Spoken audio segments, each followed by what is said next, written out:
Hello and welcome to the webinar on effectively addressing resistances as a gender focal point.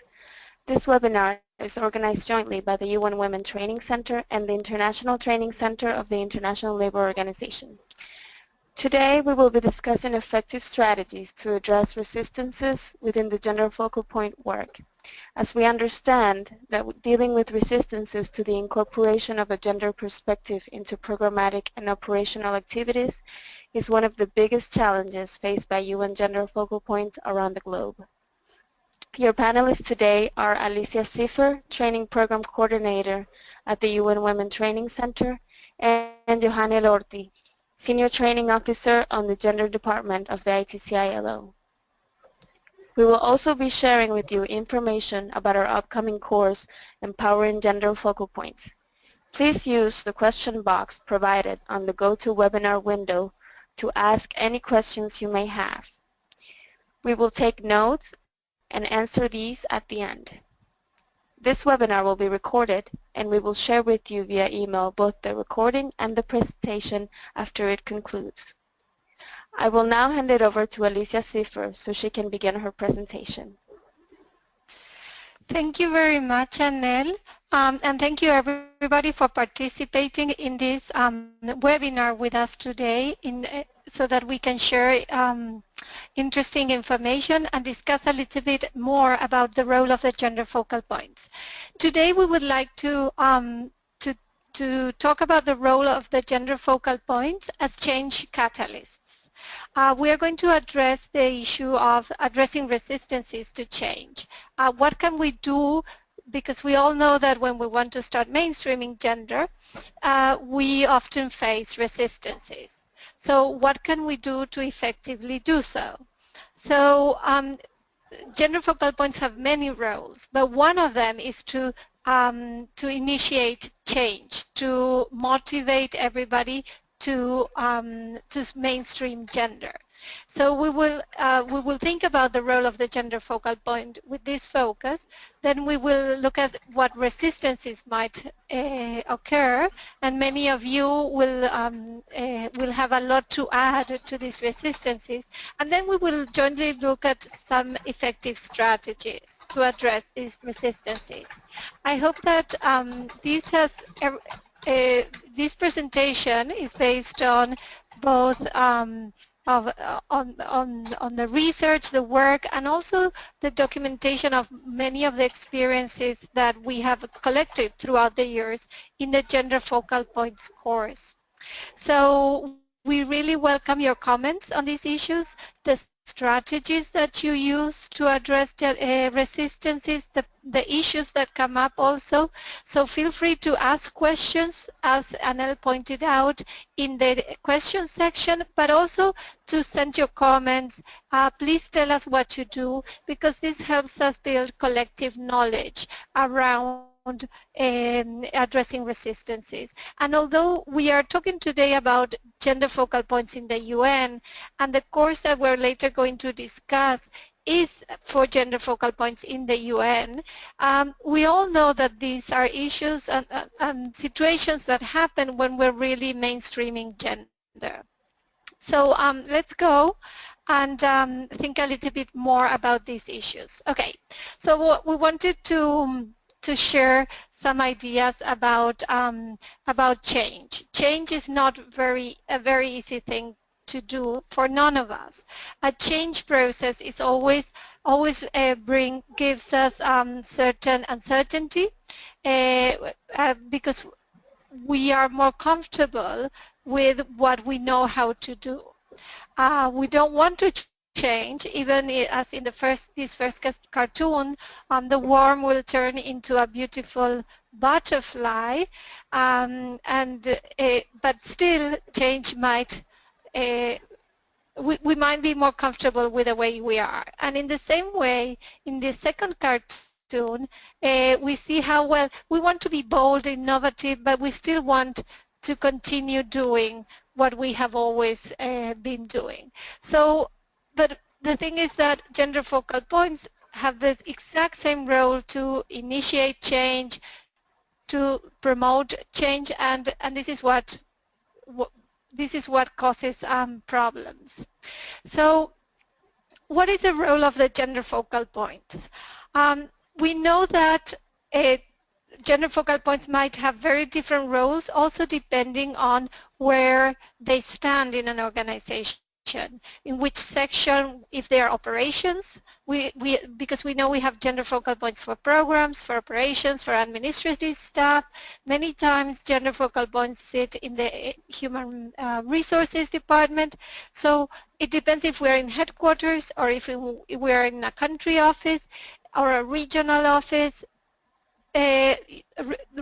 Specific roles and responsibilities might change a lot. Um, what I'm going to present here is based on many different descriptions of gender focal points. And the good thing is that nowadays, terms of references, there are terms of references, and there's more clear description of the roles of the gender focal points. And especially when this role is included in the staff terms of reference and tasks, this helps systematize, this helps be more systematic, be more institutional, and incorporating these tasks into their everyday work and not just be an add-on. So, well, this role includes facilitating and coordinating the development and implementation of a gender mainstreaming strategy, um, also supporting technically for the inclusion of gender issues and advocating within programs and project formulation, by researching gender issues relevant to program and project, ensuring that gender is part of the project, the formulation of the context analysis, supporting the inclusion of gender issues in all the implementation and in the monitoring and evaluation as well. So for this reason, gender focal points normally have to contribute with information and analysis on gender issues, policy advice, and sometimes participate in policy dialogue as well. Um, Also in capacity development activities, gender focal points have a key role in identifying the needs of the colleagues for information and training in gender mainstreaming and obtaining relevant documents and training materials, supporting the organization of in capacity building and training for the office on gender concepts, gender analysis and planning. Gender focal points don't have to train their colleagues or their department staff, but sometimes they do. But they can also identify opportunities for training. They also serve as a repository of gender information. Many times they are seeked for when information on gender issues is needed. I'm sorry. So also in field interaction, gender focal points might have to contribute to work with other agencies, in interagency coordination, NGOs, and academic networks. I'm sorry. A role in interagency coordination generally means that gender focal points are part of the interagency gender theme group that takes different forms in different country teams, but it always exists, and many times it has to do with, it is related or it has a task in monitoring implementation of the UNDAF. Also, knowledge management activities that includes participating in communities of practice, networks, sharing information with institutional gender networks, preparing inputs for global reports, compiling information.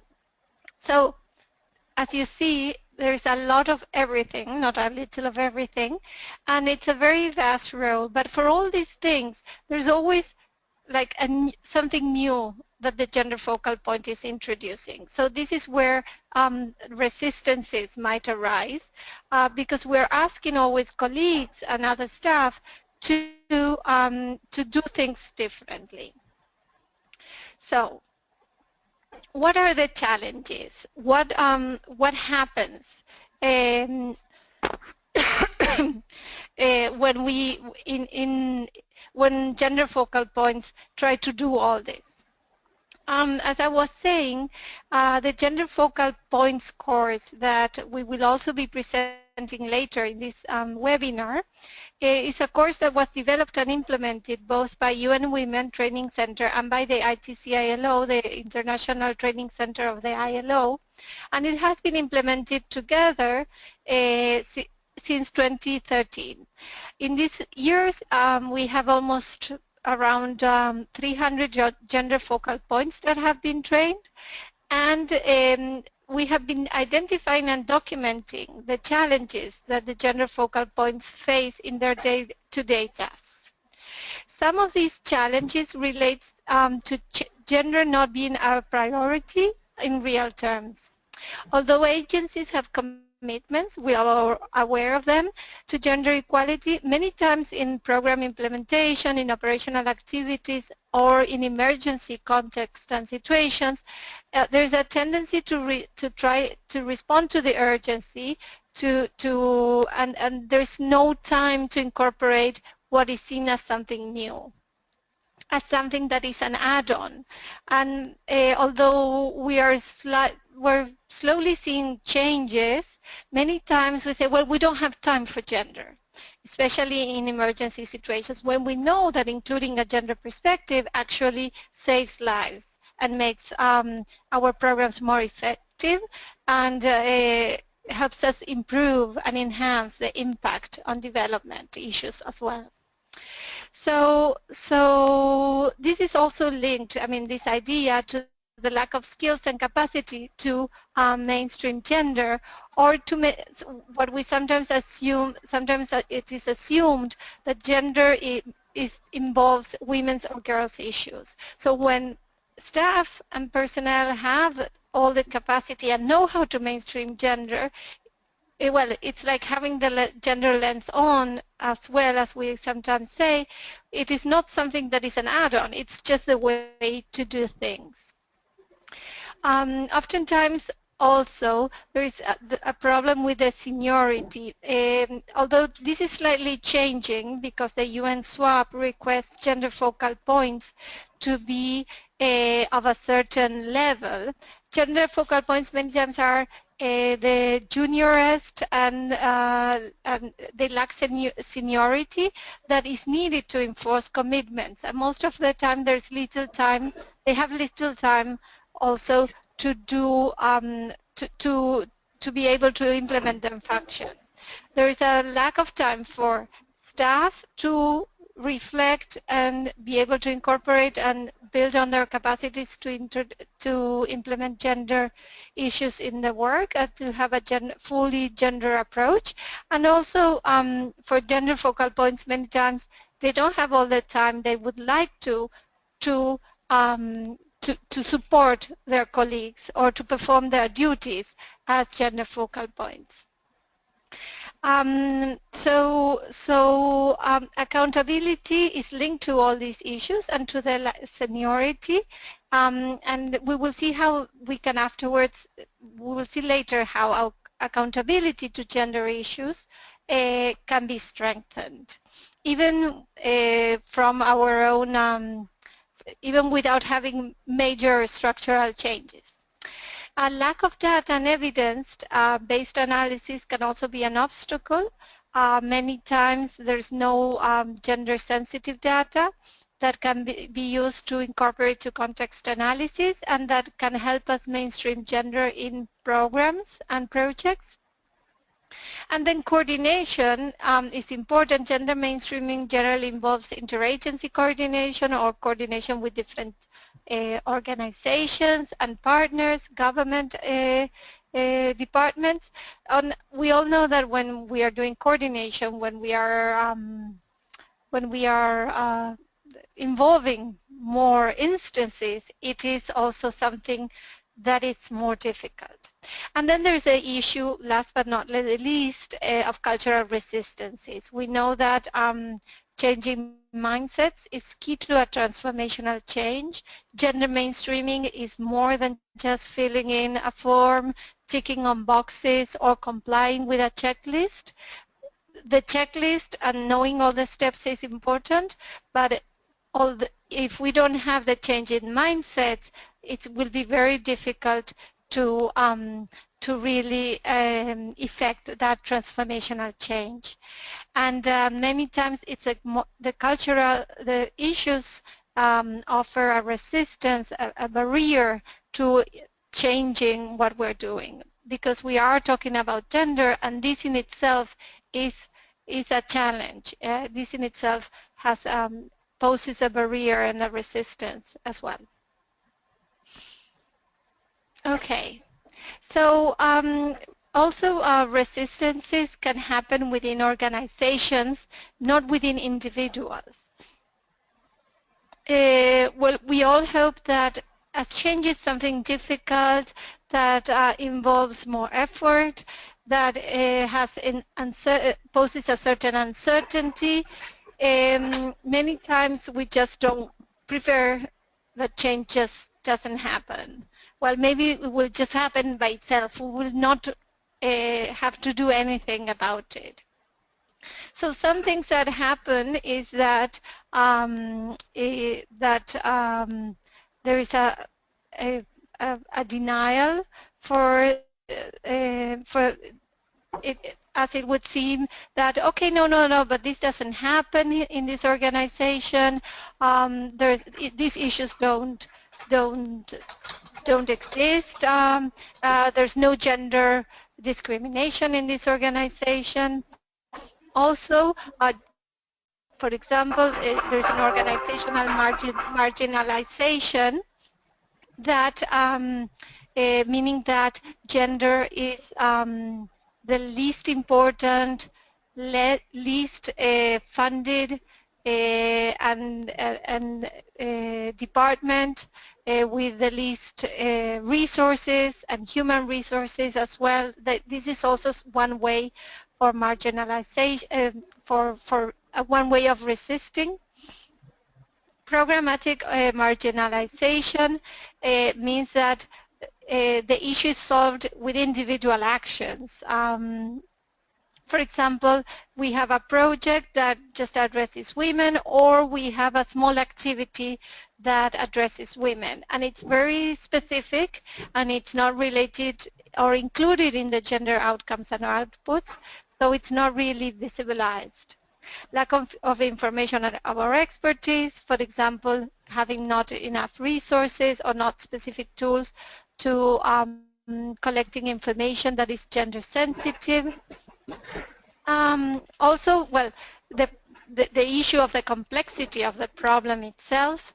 You know that gender is sometimes it's just about women and girls, or just adding women, and the whole issue, gender inequalities or gender discrimination as a complex problem, an issue is not really addressed, and it is difficult to address complex issues also where there are little certainties and where change does not happen so linearly. And then, of course, there are structural problems that have to do with staff receiving some kind of gender training, but not putting it in practice, not and there's a resistance from the top management levels to really include in the organization or in the program what gender involves, to really have a full and integral, let's say, holistic approach to a gender focus. So these are some ways in which we can see resistance to gender in organizations. Also, resistance to gender can happen at an individual or group levels. No, many times it is trivialized. Oh, this is not. It is minimized and linked to very simple situations, and discrimination is more, it's joked about and it's not important. It's denied. No, no, no, there's no gender inequality here. Women and men have the same options. We incorporate gender in our programs. To blame a specific group. Oh, we cannot do this because such and such. I mean, we lay the we put all the obstacles in one person or in one group. We point at, sometimes exceptions are also pointed out as an example that discrimination or gender inequality or that gender is included. But it's important to include gender in all the programs, in all the aspects of the organization, of the institution, of the section. Just pointing out to something that is being done, it doesn't mean that gender is being mainstream as a whole. But if we point out that it is being done, then there's no reason to include it anymore. Other issues also, sometimes it's it's an imposition from the outside. This is not something that is really related to our work. And it involves too radical ideas, ideas that do not have to do with with the culture or the context. And we will see afterwards a little bit more about cultural resistances. This is something that needs to be addressed within the gender approaches themselves also. So what can we do? We can do a lot of things. It's not, it seems a very dark future, and that we don't have a lot of possibilities to do a lot. But that's not true. I wanted to start addressing the issues of cultural diversity and cultural sensitivities.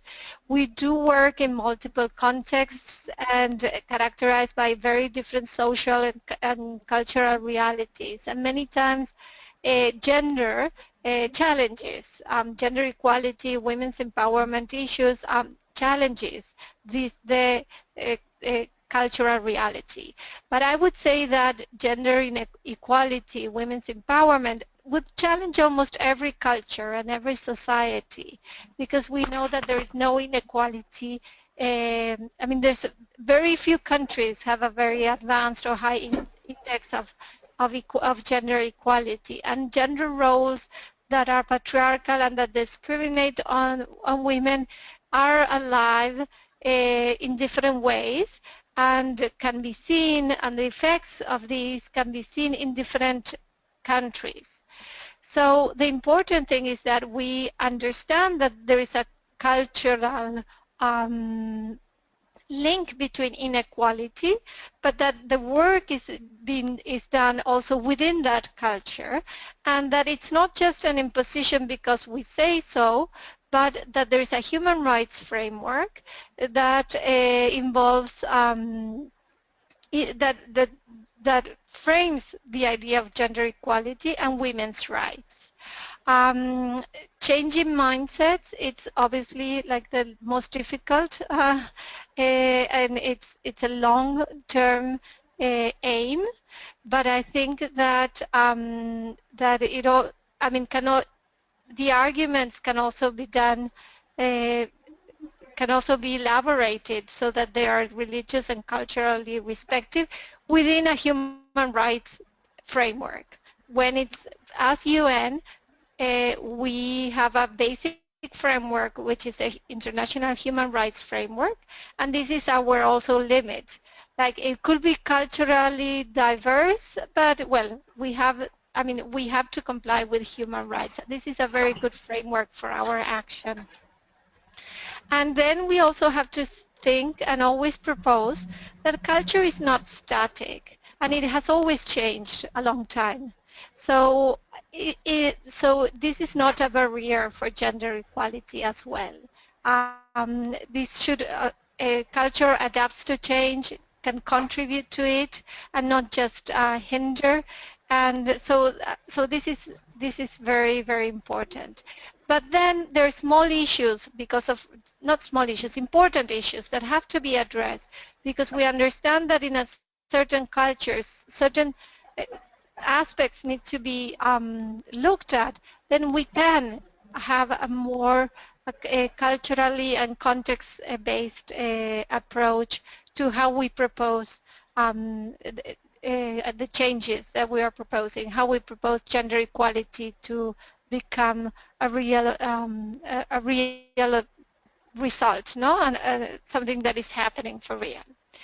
So gender focal points are change agents. So what can we do as gender focal points to address these resistances? Because they will come up, no? So one of the roles is for advocating for increased attention to and integration to gender equality in the agency's policies, in programming, and in the related work of development partners. So one first thing that we can do to address these resistances is strengthen the accountability for commitments to gender equality, women's empowerment, and human rights. There are commitments. We have to make them visible.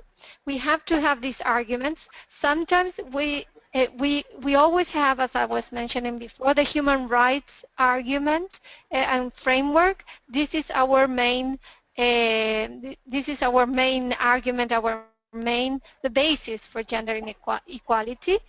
Sometimes we can also add economical arguments or facts and figures that where we show that including a gender perspective makes the program more effective and has a better result. But so we have to bring these commitments to strengthen accountability, also always adding motivating messages and with a positive approach, but always bringing forward what we are all accountable. Although there are gender focal points, there are gender specialists, it's not an add-on to everybody's work. Gender mainstreaming is a responsibility of all UN staff, really.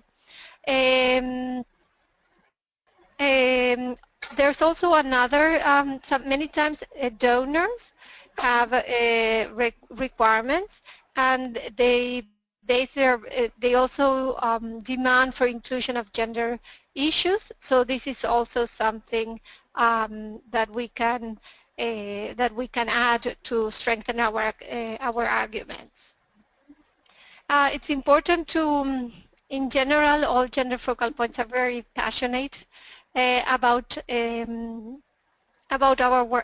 work. We all are, and we link our work with also a personal commitment.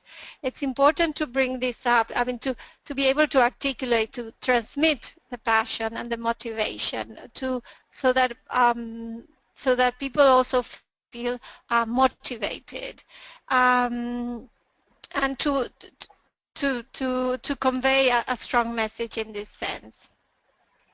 It's important, as I was mentioning before, there's evidence that shows that incorporating gender makes programs more effective, and this also, but to make gender, so this is important as a rationale, as a justification, but we also need to have evidence at hand, to have gender disaggregated data, so that can be added to the context analysis, so that it can be included more than added, so that the context analysis has a gender focus, and then we can transform that context analysis into outcomes and outputs that address gender issues. So one thing that happens many times, we have been told, is that we all know that project profiles are completed in a rush. We don't normally have all the time that we would like to do that. And many times when the time comes, oh, we don't have time to add gender, we don't have the information at hand. So one thing we can do is prepare with a little bit more time, not thinking about the project that we have to hand in and present tomorrow, but maybe the one next month, or eventually, to have information ready that about the context where we are working. If we're working in a specific country, what are the main gender issues? What are the what is the framework, the legal framework, the policy? What are the gender mechanisms in place? What are the main issues to address? What has been done already? Who is working in gender in civil society? This is a whole set of information that can be collected and be ready and make it available to staff, to other staff, so they can have it at hand. We can share with them, we can make a repository, it can be, and sometimes it will mean that they just have to look for the information and they are more aware. We can strengthen this idea with some sessions to analyze this data as well, so that they understand the issues and they understand the problems and what the effective solutions could be. This is also something that could be used because gender focal points generally serve as a hub of information on gender equality, and so it's important to have these like small products. They don't have to be very large. They could be statistics, Word documents, phrases that can be incorporated, so that it's easier not just to do copy paste, and it's not the recipe, of course, but we can have certain like information that can help us move forward with definitely incorporating, with effectively incorporating gender. Another, something else that is key, and I'm sure nobody will disagree with this, is to have access to a certain amount of budget for gender issues. We know that when funds are allocated, this is what political will means. I mean, like, this is real. It's when political will is effective. So we all have to do gender markers now. I mean, all agencies have to have a gender marker system because of the UN swap, but it's important to have a certain amount of funding for gender activities, maybe have trainings for staff. This is important. Going back to the issue of accountability, it's important to improve ownership of department heads and senior staff on gender issues. Maybe some of them will be very resistant, but we can always have certain champions and big advocates, senior advisors, as high as possible, that can support us in implementing and can support advocating for gender in different contexts. If the head of office, the head of department is committed and understands, in this way we can there will be a strong message. For example, if you have to organize a workshop, it could be opened very briefly and informally even by a senior officer as well. This will send another message. This will let everybody know that this is important, that we have to do it. So allies and champions are important at all levels.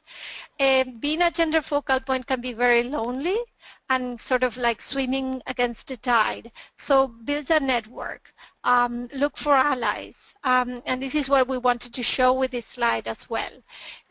Gender focal, you can build a network between different gender focal points, but also incorporate others. Even if they are not gender focal points, you can have allies, colleagues that will support incorporating gender, and maybe they have specific knowledge they can that you can tap on and can be of use to the organization as well, to deliver training or workshops, but also to move forward, to propose ideas that are sometimes a little bit more difficult to move forward.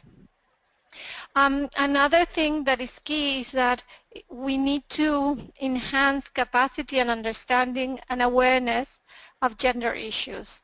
And so there has to be sensitization, gender awareness, and there has to be some training. And many times there's no time, and there is a little, there's not always capacity. Gender focal points don't are not supposed to be trainers, although sometimes they do deliver training, and they can, and because of their own experience and expertise and knowledge, and sometimes because they go to different trainings that support them in doing in implementing these training sessions as well. But many times also, as a gender focal point, we can identify the training options. There are many courses online that are for free and available, and we can share this information with colleagues, and in this way we can also support capacity building, even if the gender focal point is not implementing that training. For example, with certain courses that are and there is sometimes a budget for capacity development, for staff development that sometimes is not tapped on. We can motivate staff to also have training on gender issues. So in all, and the other thing is it's important to shift the focus from gender and change the idea, it's a wrong idea, that gender is related to women and girls. So if we change this focus and we can make the message clear that gender is about men and boys also, this might be more engaging and more motivating for a lot of staff as well. And also change the idea that gender is against men. No, on the contrary, it's about equal roles and no discrimination for nobody, for anybody. So so here's where with all these ideas and possibilities, gender focal points can support active engagement and participation, and also build a momentum. We have different situations and contexts and even dates that can help us build momentum. CSW, 8th of March, the 25th of November, we have different moments that can help us build momentum. SDGs, as long as with the human rights framework, it's a framework for development. There's one specific goal targeted to gender, but it's all the goals, all the 17 goals need to include gender issues as well, and they have their corresponding aims and targets. So this is also something that helps us frame, propose, make it more visible for gender to be included, and also it's an important moment that we can use to motivate incorporating gender and addressing these resistances. Well, and also we are role models as gender focal points in a way, and we always can be the change and act the change that we want to promote. No, I think this is important. This is something. I mean, this is something that is always powerful in a way. So I think I will stop now, and I will give the mic now to Johanne, who we will have a moment to respond to questions. But before I will give the microphone to Johanne, Lordi from the ITC-ILO, who will explain a little bit more about the course that we will be having in April and May, and applications are still open. So, Johanne, all yours.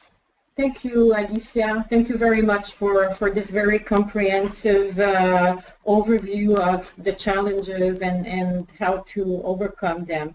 I will talk a little bit about the more concrete implementation of that learning opportunity. And here you see the dates of the online session. So as it is a blended, what we call blended, which means there's a part online and a part face-to-face in Turin, we'll have a first learning, what I'd like to call collaborative learning online, where we already have some content outlined as a basis, let's say, that you will be able to really go through. But the more important aspect of the online learning is really to see what you as a participant need to work on in terms of your role of gender focal point, whether it be the substantive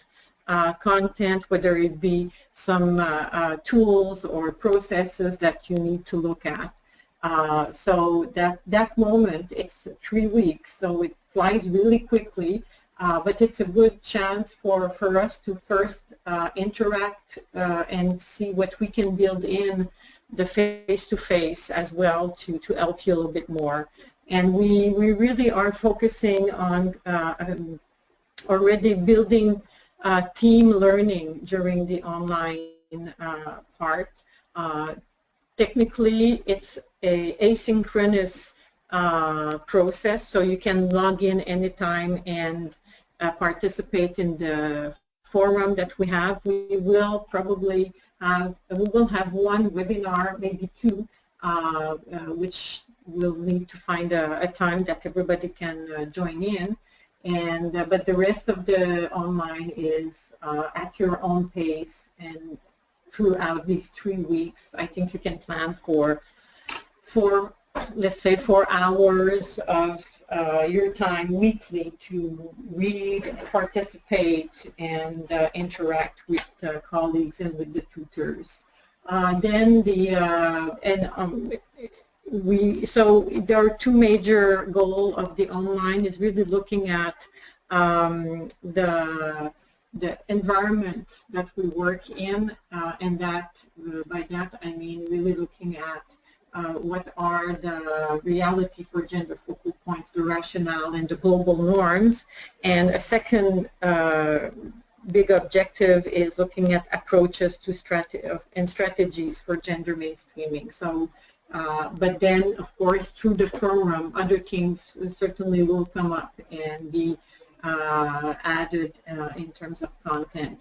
And then for the face-to-face in Turin, which is from the 15th to the 19th of May, we have an agenda that we're finalizing now. Alicia and myself will be trainers and facilitators. We also have another colleague, Mariangela Bizzarri, who works more on the humanitarian side. She worked for WFP, did a lot of consulting work also for different UN agencies, and will be with us also throughout the week. And we will also have guest speakers coming in on different issues, whether it be from UN Women or face-to-face in Turin or through video conferencing. So the face-to-face is really also to bring, use what we've learned on the online forum to go a little bit further in the face-to-face so that we can build strategies and help each other with the strategizing around what we need to do to overcome the resistance, and to be also constructive in the way we approach the issues, because we all know there's a bit of gender fatigue. People are tired of hearing about gender. So how can we become a little bit more innovative and bring people on board, build that network that Alicia mentioned, and generate some positive energies around gender equality. So I'm not going to go into very much details on the program, but it's really built around the need of the gender focal point.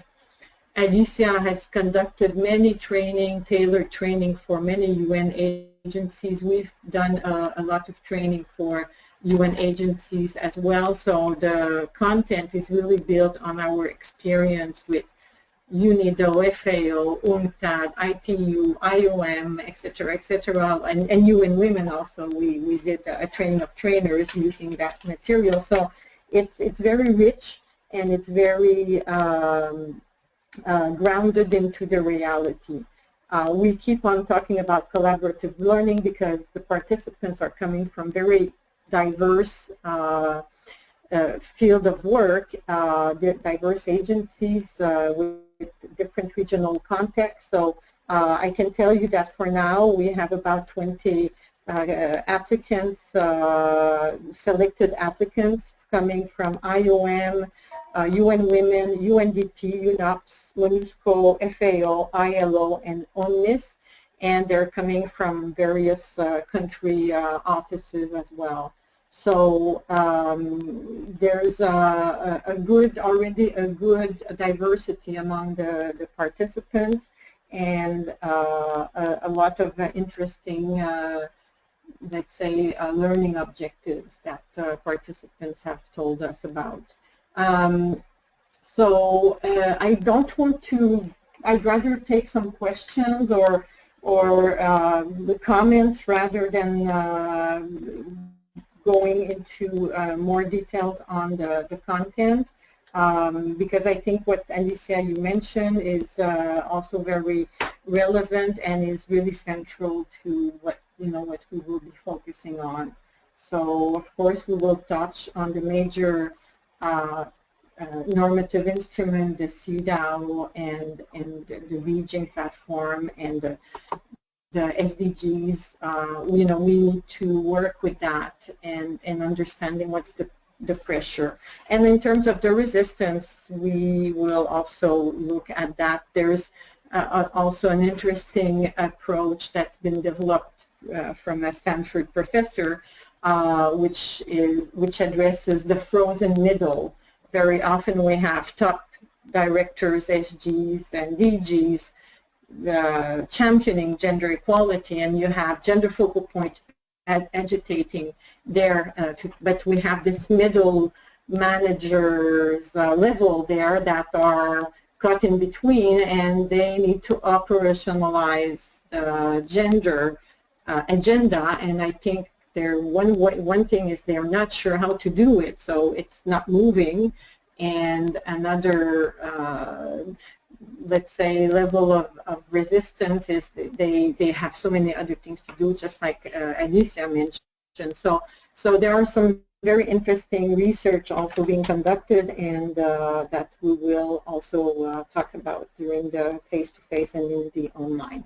So I'll just stop there. I just wanted to introduce the kind of methodology and the team of facilitators and the profile of the participants. So if you have any question, I'm giving the microphone back to Alicia. Thank you. I think, Anel, you will be collecting all the questions that we can start addressing. Please write down your questions in the question panel. And for those who have asked, please note that the webinar is being recorded and it will be made available in the e-learning campus so that we can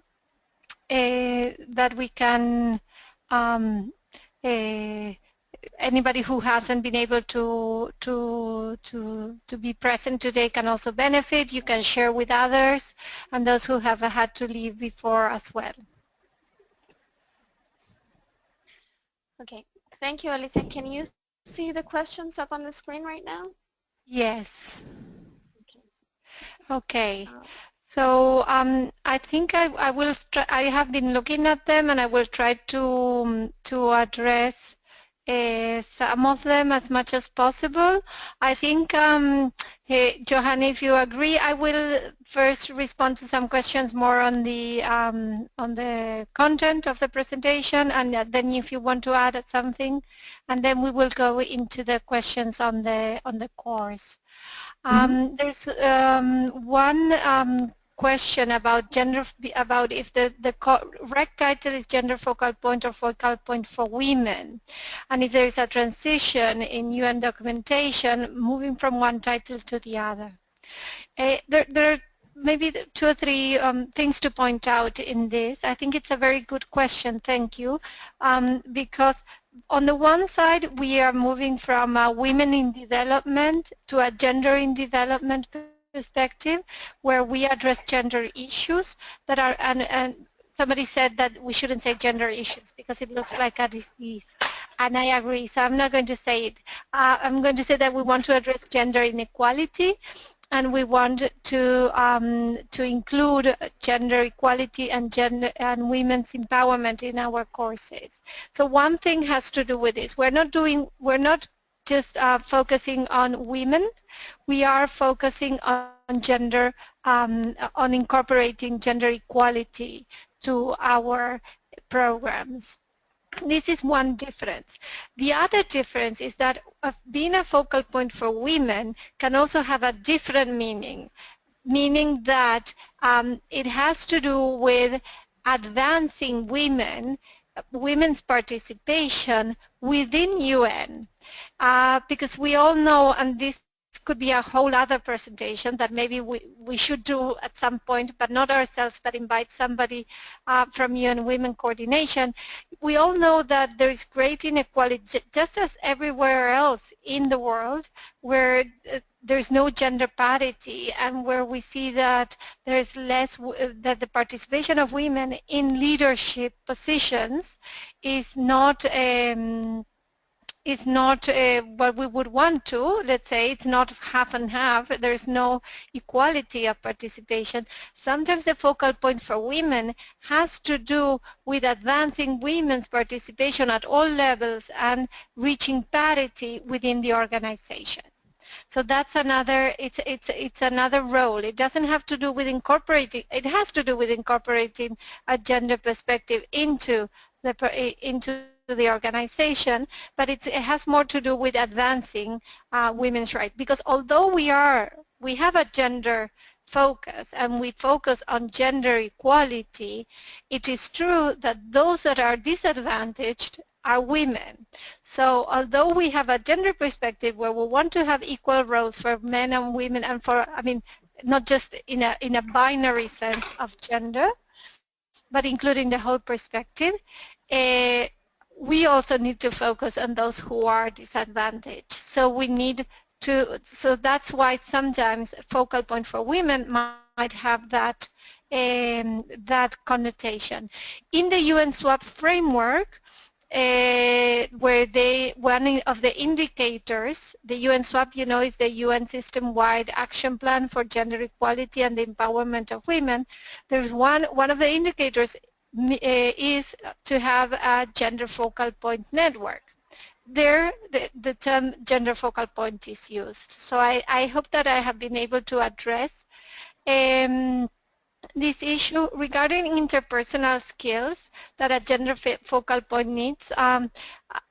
It's true that there is a lot that we can be trained on, their capacities, there's knowledge, but also there's maybe we need to develop some interpersonal skills that have to do with our capacity to advocate, to convince, to communicate ideas clearly. We work on this in the course, as Johanna was mentioning. It's not only about overcoming resistances, but being able to convey a message clearly in no time, and or to have it prepared and be able to communicate it clearly and grab the opportunity. Also to be able to persist and continue working and be motivated and insisting, and always like and being able to receive certain contradictory negative messages without taking it personally, and being able to respond to them and address them without in a positive way. These are issues that we can also work on, and sometimes are not specifically linked to gender, our knowledge and competency in gender itself, but more interpersonal skills. But it's true that having like the messages and the arguments ready and practicing them, and having them really at hand can help us with that. I think that many of somebody was asking about how to convince women in Iraq. um, um, to change their attitude. This is also a process of self-awareness and sensitization, and we have to be able to make the process visible. I mean, like the situation visible, because culture is naturalized in a way, and the gender roles are naturalized in a way that many times we don't see. I mean, the closer it is to us, the more difficult it is to see the inequalities. So I think it's a process of bringing up issues, of having a self-awareness process. Sometimes it's a long process. Many times we will not be able to reach what we want. I mean, the result that we want. But there are different methods for sensitization and awareness raising for women that maybe we can share on our, I mean, we can make available that would support in this process. I don't know, Johanna, if you want to address any of the issues. Okay, it might that have to Yes. do with the course Yes. itself. I don't want to leave that Mm-hmm. unanswered. Mm-hmm. Yes, I can respond to a couple of questions there on in relation to, for example, attending only the online or the face-to-face. As they're both kind of interlinked, it's very difficult I mean, you can attend only one of them, but the online feeds into the face-to-face, and so that is kind of a linkage that is, if you come to the face-to-face, it's very recommendable to do the online. In some cases, in the past, we have granted access to the online only or the face-to-face only, but very much on exceptional basis. So if someone would like to do that, please let me know, and we can try and work something out. Then we also have, I understand that the course for Focal Point is closed for this year. No, it's not true. We actually extended the deadline. There was a change in the date, so the deadline to apply is March 24th. Especially if you have a UN laissez-passer, and you can even apply very last minute in a way, because it's easier to get a visa to come to Italy, but we have also a maximum of participants that we can accept. But applications are still open. You can go to the itcilo.org website. You will find the course details there and the online application, so you can apply. If the train, I mean, how is this training assist office that already has a gender strategy in its implementation? Well, I guess that's a really good question in terms of how is the strategy implemented, what is the monitoring system you have in place, and who is doing it, and who's reporting on it, and to whom are you reporting on it? Because the very big problem we've seen in some agencies is that they have a policy, they have a strategy, and it's very nice on paper, but then in the implementation, that is where the challenges are, and so there needs to be quite a bit of work done in the agency to ensure that wherever you have entry points throughout the organization, in M&E, in HR, in the budgeting allocation, in the decision making, that you have some processes on gender in each of these areas of work in the organization, because the next day, if you get a new director and he or she is not too keen about gender, it's very hard to dismantle a structure that is already built in so that you are ensuring the sustainability of your gender strategy. So this it's hard to answer in very precisely because it's not I'm not sure from what organization and also what where you're at in terms of the implementation, if it's a new strategy or if it's something that's been going on, but certainly we can work on that. So what else can I say? Also, having other responsibilities for gender focal points, yes, it's very often seen as an addition to your regular tasks. The guidelines for now that we have, and Alicia can tell us a little bit more, is that 20% of time dedicated is something that is already a good percentage. It may be that in some period of time you need to dedicate a little bit more, but it also depends on the resources of the organization and what kind of activities you are running. But in many agencies now, the aim is to achieve 20%, and it's already difficult to do. So this is something that we're struggling with in different agencies. I'll pass the microphone back to you, Alicia, because I'm going to read the other questions while you go on. I just wanted to add to what you were pointing out about how the course in Turing supports in strengthening capacity for a gender focal point to support or to be part of the implementation of a gender strategy that already exists. The course covers a variety of competencies and skills and knowledge that will help gender focal points identify these issues. Somebody was also asking about how to include gender training in FAO's mandate, or how can we identify issues that have to do with that. So we cover like we look at all the different frameworks, the different sectors and topics. It's an overall. I mean, don't go in depth into all of them. We do have activities that allow each one of the participants to relate to what they're doing more, and we cover different competencies as well. So I think that when you finish the course, you will have a wider and stronger perspective of what needs to be done to incorporate gender training, and there's also some support that we're sometimes able to do afterwards, like very light support online, no? That's one thing I wanted to say.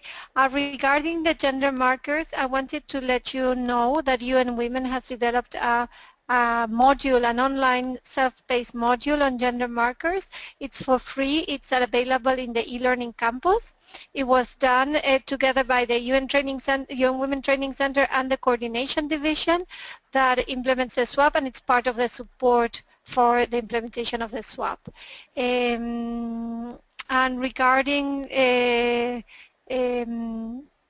this separation that somebody from WHO was pointing out, if it's an advantage or a disadvantage to keep gender as a distinct area requiring a dedicated focal point, we have to remember that the Beijing platform for action that proposes, that moves forward, and the ECOSOC definition of gender mainstreaming, they point out to a dual strategy in which gender is incorporated into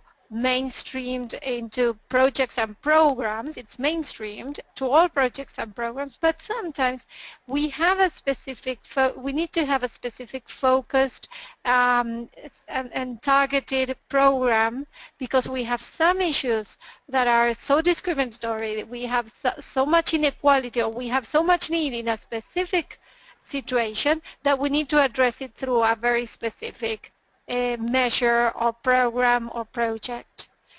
They are not one or the other. It's more which one is the one that will be needed more and will respond better and be more effective.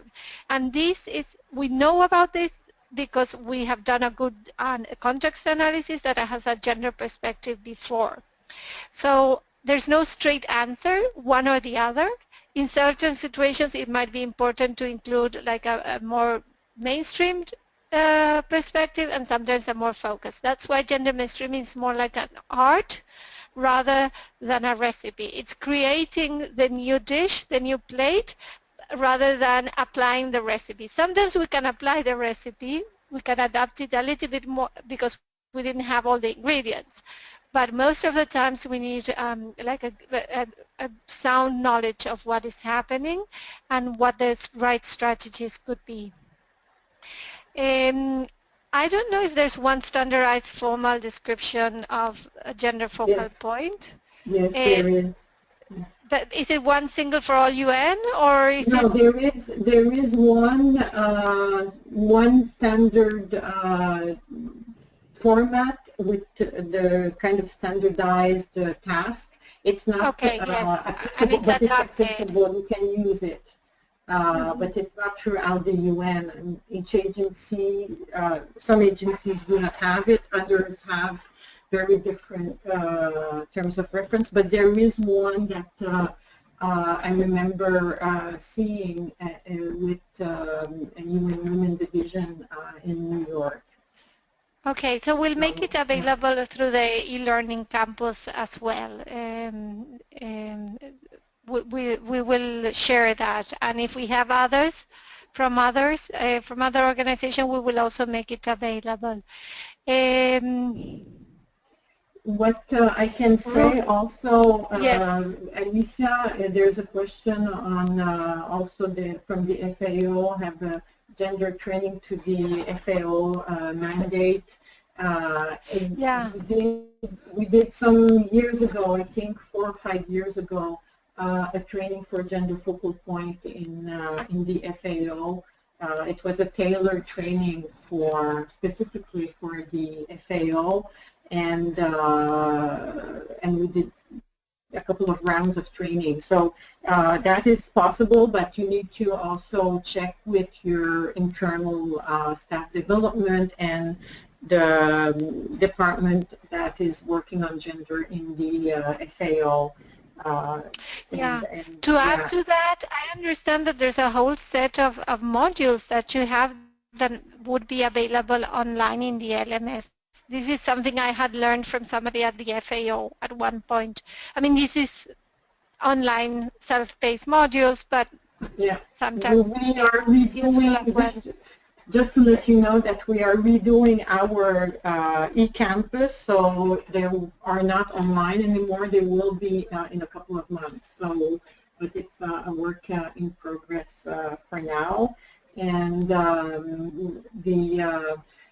someone mentioned the key performance indicators to measure effectively of staff supporting gender-related work. I'm not sure if you're talking at the individual level or the organizational level, but if we're looking at the organizational level, a good list of indicators are the system-wide action plan indicators that you find on, if you do a Google for SWAP, system-wide action plan for gender equality and empowerment of women, you'll have all of these indicators. At the individual level, it needs to be matched also to resources available, because it's very hard to have a good performance in terms of promoting gender if no resources are available. It's not impossible, but it really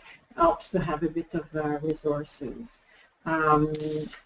Yes, go ahead, Alicia. Yeah.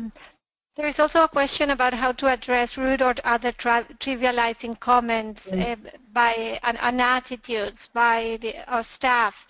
And this is something that is a bit sometimes difficult, because if the comment is done by somebody who has more seniority than us, it's a little bit difficult to tell them, well, that's not appropriate.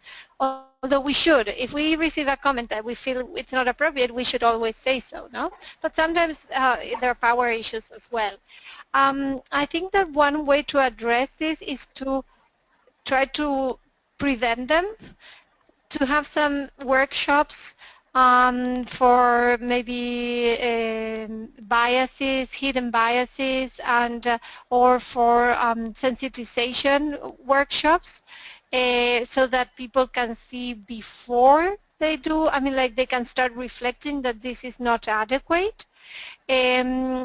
Sometimes we also need to address or say, well, I don't think that's very funny, it's not appropriate. I always say that a joke is a joke if everybody laughs at it, no? But I think it's important to bring these issues that are many times linked to discriminatory stereotypes. If we can address them through another situation in a workshop, and then we can bring this up afterwards if the comment still occurs. We have at the e-learning campus in the resource center some tips for managers and tips for staff for everyday work and for being a gender sensitive manager. This is something that we did based on and in a partnership with UNAIDS, not a partnership because we did it, but it's based on a UNAIDS document as well. So you can look at it also to see how we can also work with managers, with staff on management issues, not only the programs on gender. And then there is also, we all have to take some courses on, there's harassment. I mean, when it goes through an extreme, when it's harassment, there are courses on harassment that we all need to take that are mandatory for all staff. And we have to also put it out in a way that, okay, sometimes what seems to be a very trivial joke can also be something that is more, it's more than just a joke. It goes further than that. I don't know if there's anything else. Okay, thank you, Anel. These are the gender-sensitive competencies, quick tips for managers. It's our like some suggestions to make our competencies gender-sensitive, like the UN competencies. It's just an exercise and some tips to address these issues. I think that it's 11:30. And I think we can maybe close now. Are there any outstanding questions, Anel, that we need to address? I believe that was the end of the questions for now. However, Okay. if there are any further questions, you're more than welcome to write to us at this email address that we have below, mainstreaming.tc@unwomen.org. We'll be happy to answer them for you. And that's it for today. Okay, and feel free also to ask any questions about the course itself.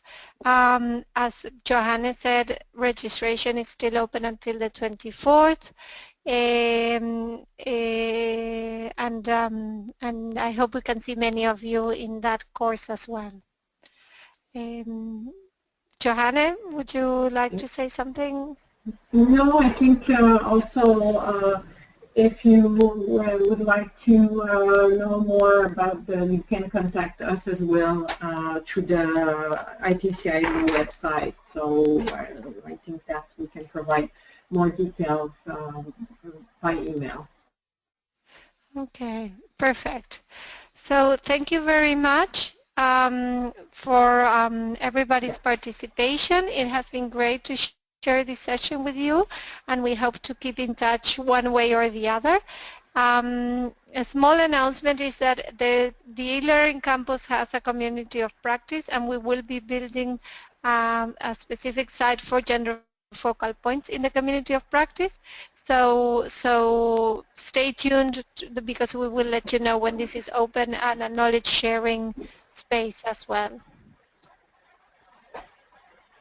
Okay, thank you. Goodbye. Bye. Thank you very much. Bye-bye.